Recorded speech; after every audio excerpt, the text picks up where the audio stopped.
又搁发生学园安全的问题啊！这是高雄的一间国小的家长，伊指控这囡仔伫校园内底，互同学拿刀啊，甲伊恐吓，质疑这学校的处理是有问题。也那学校是表示讲，这个同学呢有影是有拿刀啊出来，不过其实伊无特别针对什么人。也那学校这方面也有介入辅导。另外，高雄市府是强调讲，绝对袂当温存霸凌，会继续来督导学校积极去处理。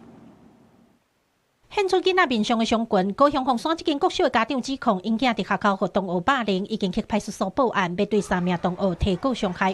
家长讲，因囝去互同学拿刀啊恐吓，而且献刀的状况唔哪一解，互人质疑校园的安全。陆陆续续对着我儿子亮出美工刀，跟我儿子说我要让你死。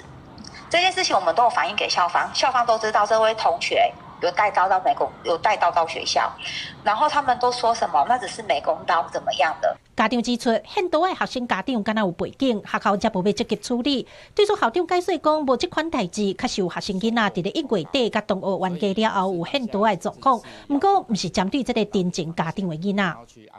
主要对象都不是爆料者的孩子，2次是借用啊，一次是误会，一次是在班上。 的情绪高涨的时候，刚好手握美工刀。洪指控的家长讲，伊无对学校施压，因囝无拿刀啊恐吓同学，无排除要保留法律追诉权。班导师跟他的家长说：“你的儿子有问题，有错。他不但不接受，他还骂老师3字经。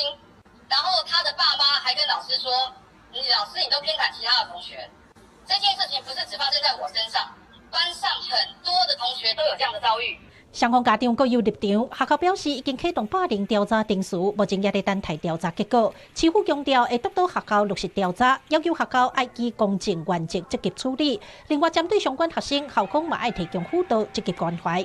公视新闻综合报道。